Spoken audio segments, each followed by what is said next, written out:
Hey everybody, Coach Dan here. I am out for a glorious nighttime trail run. I know you can't see very much. I've got my headlamp in my hand shining on my face so you can see this. Today we're going to talk about safety on the trail at night, and I got to be honest, it's raining out pretty hard and it's super dark. So what I'm going to do is I'm going to tell you about 3 different types of headlamps. I'm going to give you a few more tips for safety on nighttime trail runs and why it's important. But for most of the sound, most of the audio, my voice that you hear in this video, I'm gonna record it afterward because it's windy out. When I get out from these trees, it's gonna be really rotten audio quality, and I don't want that for you. So I'm gonna stop this video now. I'm gonna put on this headlamp. I'm gonna turn the camera around so you can see what I see with this headlamp on, and then 2 other types of lights for nighttime running. And I'm gonna tell you all about it from the safety of my cozy office tomorrow morning. Thanks for being out here. It's an amazing thing to do, to run at night. So you're heading out, it's nighttime, it's already dark, maybe the sun is just setting, so it's dusk, but you know you're going to need a headlamp. A headlamp really is the #1 safety tip for trail running at night. If you're able to light up the trail, all those textures and contours and nuances beneath your feet, that's going to decrease your chance of the biggest problem you're going to have when you're out trail running at night, and that's tripping and falling. It's a risk when you're trail running. I know myself, if there's a root or a rock to fall over, I'll find a way to do it, but at night it increases that likelihood even higher. So today we're going to break down 3 different types of lighting options for you: a small headlamp, a big headlamp, and a giant waist sort of belt light thingy that I'm actually really kind of loving, but we'll get to that in a second. There's some trade-offs. The first one in the video, starting right now, is a small headlamp, roughly 330 lumens. A lumen is the power of 1 candle, so 300 lumens is not a super-duper bright headlamp, but it does get the job done for a lot of folks a lot of the time.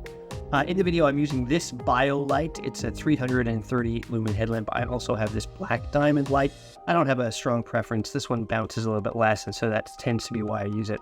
But honestly, there's pros and cons. Just find a brand you like from an outdoor store locally owned near you and go for it. I used this 330. This was my first headlamp. I like the battery life. It's inexpensive, $50-ish US. And it's proven to be pretty durable. The problem with it is that lumen count, it just isn't that bright. So you're seeing some of the video that I shot with it right now, but you can trust me when I tell you that it can get a lot better than this in the headlamp or belt lamp world. So my first tip, of course, is to find a headlamp that fits your budget and that works for you on the trail, that's bright enough, that's going to fit. But while we're doing this, I'm going to intersperse some other tips for you. My second tip is going to be to tell a friend. You don't need to run with a friend. Look, some people like running with others. Some people don't like running with others. I love the peace of running on the trail at night by myself. I think it's beautiful. But someone's got to know where you are, where you're going, when you expect to be back, all of those things. The reason is if you don't show up back on time, you need someone to be able to let you know. So text someone that you're heading out the trail, what trail you're going, roughly when you're going to be back, and then send them a text when you get off the trail.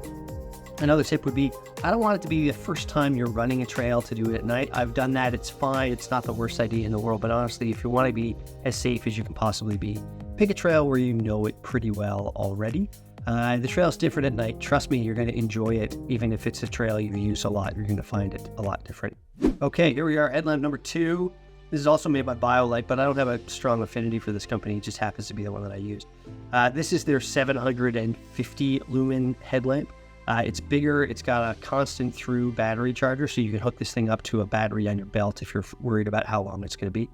And I really like it. This is my go-to racing headlamp and has been for a long time. The battery lasts a real long time. It's more expensive. It's about double the price of the other one, so $100-ish. I tend to run this on the highest setting using all of those lumens because if I've got the ability to light it up, I'm going to use it. And because generally speaking, battery life's only an issue during racing when I'm running through the night. But another tip for nighttime trail running for beginners is don't pick your baldest old trail shoes, friends. Pick a pair of trail shoes that you're confident in that have got a bit of tread on them. It is easier to slip and fall or to make a bad decision out on the trail at night than it is during the day. And so, as you can see, there's a big difference between the 330 lumen and the 750 lumen light, like a real big, meaningful difference. I prefer the 750. You can see why. It helps me see the contours of the trail a lot better. It helps me enjoy my time out there. In order for me to achieve a bit of a flow state while nighttime trail running, I really do need the ability to see lots around me. So there you have it. All right, third option that I decided to show you on this video is this guy. This sort of cumbersome, weird. It's made by a company called Kogalla. I think I'm saying that right. It comes with this big 21,000 mega amp hour, I don't know, battery pack. It's a bit heavy. It's exactly as heavy as you'd think it would be, a little bit heavier than your smartphone probably is. And then it's got this. This plugs into that Kogalla battery pack, and then you've got to find a place to put it. There's a lot of talk on the internet about what to do with this thing. It's called a waist light, so you think you're gonna put it here around kind of your belt area. I didn't do that. I just hung it here like this, and it lights everything up in a way that you wouldn't believe. It doesn't bounce around too much. Now, there's a trade-off, right? Because now I'm carrying this somewhat heavy battery pack, and I've got this other thing with a wire, and it's kind of a pain in the butt. But check out how bright it makes the trail. It's unbelievable.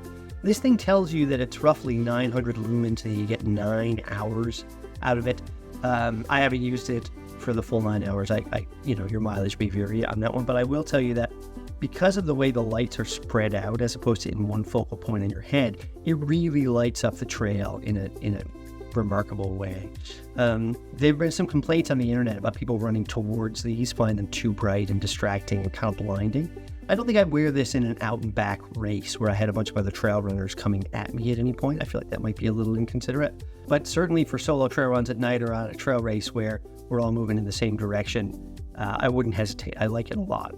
It's very expensive. It's $230 US, so more than twice the cost of a very fancy headlamp.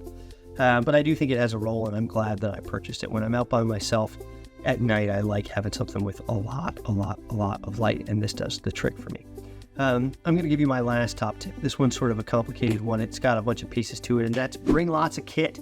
Bring more water than you think. Bring more electrolytes than you think. Bring a first aid kit. Bring a raincoat, even if it's a nice night outside. Make sure you're wearing a hat. Plan for worst case scenarios, because your worst case scenario at night can get a lot worse than your worst case scenario during the day. So extra clothes to keep you warm even in the summertime, all of that stuff. What I want you to do is get out and get comfortable out on the trail alone. At night, it's possible it can be safe, but you've got to make good decisions to do it. Hey, leave a comment here. I read all of them. I respond when I've got something to say. All of us on the team too, and we love hearing from you. Thanks so much for being part of the Run Experience community.